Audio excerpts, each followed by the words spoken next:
Hello and welcome back to another OMNIHEROES video. In this video we're just going to have a quick look at Glorians and what the primary strategy behind the Glorians is.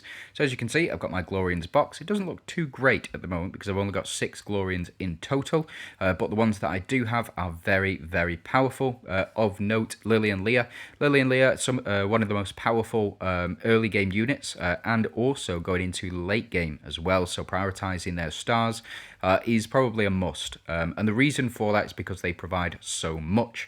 So let's have a look firstly at the Glorians and what they do. So they are a control team, or at least they try to control the match as much as possible.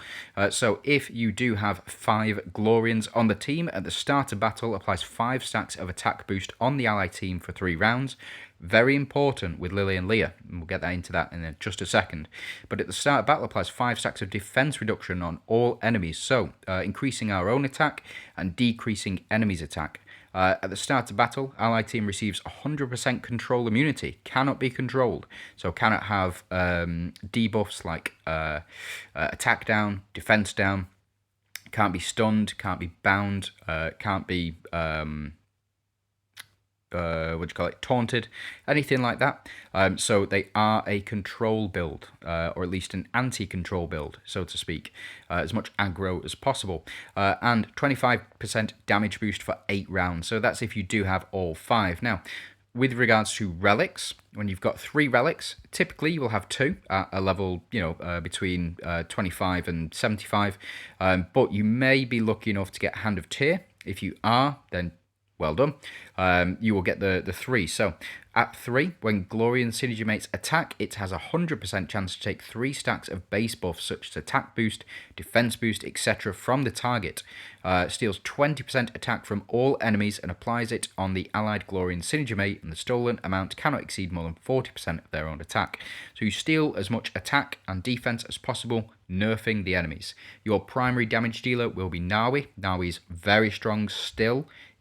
People sleep on Nawi. She is fantastic still, and she will get you through a lot of difficult content, so long as you are building her correctly, i.e. all DPS.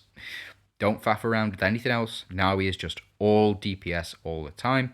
You do have Lily and Leah, so in their abilities, they increase the limit of attack boost stacks by 10, and also defense reduction stacks limit increases by 10. This is really important because the whole point of the synergy is to steal buffs. The whole point of the synergy is to increase the amount of buffs that you have at the start of battle. Really, really important for Lily and Leah to have the increase of stack limits for you. So just something to keep in mind when you are building Glorians. If you do want to go ahead with that, then you are all about stealing, and you will need more and more copies of Lily and Leah, preferably above 7 stars. Marina is okay. She's one of the Mana Valkyries, and she does a little bit. In fact, we can go ahead and level her up here. Why not? So go ahead, quick select, and we'll get an additional attack as well.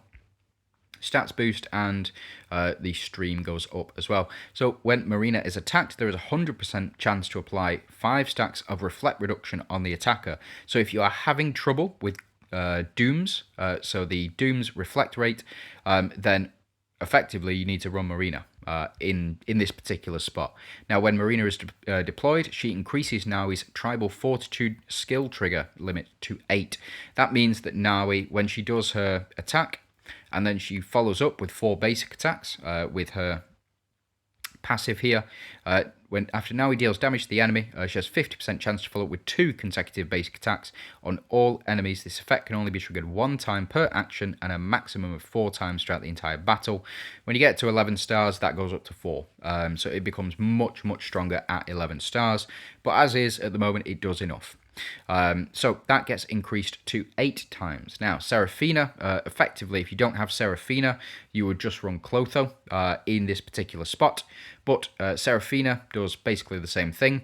She heals, and then she heals again. She also increases her own heal rate, which means the heal rate is how much she heals by, and the cure rate is how much you heal other people. I believe that's how it works. Anyway, And Seraphina is alive. There's a 50% chance to apply 1 stack of blessing each time they are attacked, limited up to 3 times per round. So getting Seraphina up to 7 stars if you're building a Glorians team is going to be your priority, because that blessing makes your entire team invincible. So very, very strong, very, very powerful. Let's go ahead and find a match and see if we can't. And here we go. So we're back in. We're having a look at PvP, not PvE, but PvP. And we're going to see how quickly our team can get the win. So we'll see all of our buffs. This is the main screen that you really need to look at when you are looking at or assessing the Glorians team build. As you can see, we are doing a lot of damage here, and it's because of how much attack we've stolen, how many stacks of defense decrease, and also attack increase that we've applied on our own team here. Lily and Leah providing those, or the shield, for us to for our protection. We do increase our heal rate with Clotho, and we have also healed with Seraphina already as well.